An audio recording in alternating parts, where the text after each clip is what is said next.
না আসলে ভালোর তো শেষ নাই। যাই হয়েছে আলহামদুলিল্লাহ, আমি প্রথমবারের মতো আইএল খেললাম। হ্যাঁ, আজকে আইএল টি-20 খেলে বিপিএল এসেছে, মানে আইএল টি-20 সো ফার আপনি যতগুলো ম্যাচ খেলেছেন, আপনার পারফরমেন্স কেমন প্রস্তুতি হলো বিপিএল এর জন্য, ওয়ার্ল্ড কাপের জন্য, এবং আপনার পারফরমেন্স আপনি কতটুকু সন্তুষ্ট?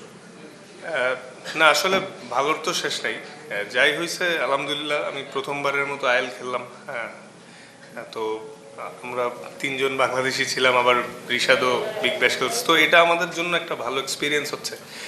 ফিজ মার্শাল্লাহ অনেক ভালো করছে, আমি হয়তো মোটামুটি ভালো করছি, রিশাদও ভালো করছে। তো এটা ডেফিনেটলি ইন ফিউচারে আমাদের বিপিএল আছে, এটাও খেলার পর ওয়ার্ল্ড কাপটা যখন যাব আমাদের একটা ভালো প্রস্তুতি হচ্ছে আর কি।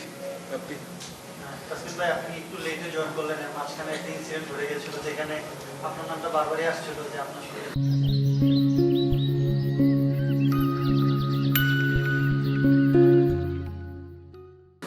না না, আমি এখানে একটা মিস ইনফরমেশন মনে হয় আপনারা পাইছেন। আমার ছেলের অ্যাকচুয়ালি শরীরটা একটু খারাপ ছিল, এই জন্য আমি ফার্স্ট ম্যাচটা আসি নাই। কারণ একে তো আমি 42 দিন পরে দেশে আসছি, তো এসে যখন দেখলাম ও একটু সিক, তো তখন আমি ঢাকা টিমকে জানালাম যে আমি একটা ম্যাচ পরে আসতেছি। ওইটার দিকে ওই যে মানে জাকিবের যে মৃত্যুটা, সেটা আপনার জন্য আসলে কতটা শকিং ছিল? এবং এটা খুবই শকিং, কারণ to be honest Zakir sir সেই আন্ডার 15 থেকে আমার অনেক পছন্দের একজন কোচ, এবং শুধু আমার না, অনেক আমাদের লোকাল যতই ফাস্ট বলাররা আছে সবাই আসলে খুবই পছন্দ করতেন, এবং স্যার ভালো মানুষ ছিলেন। আল্লাহ বেহেশতে নসিব করুক।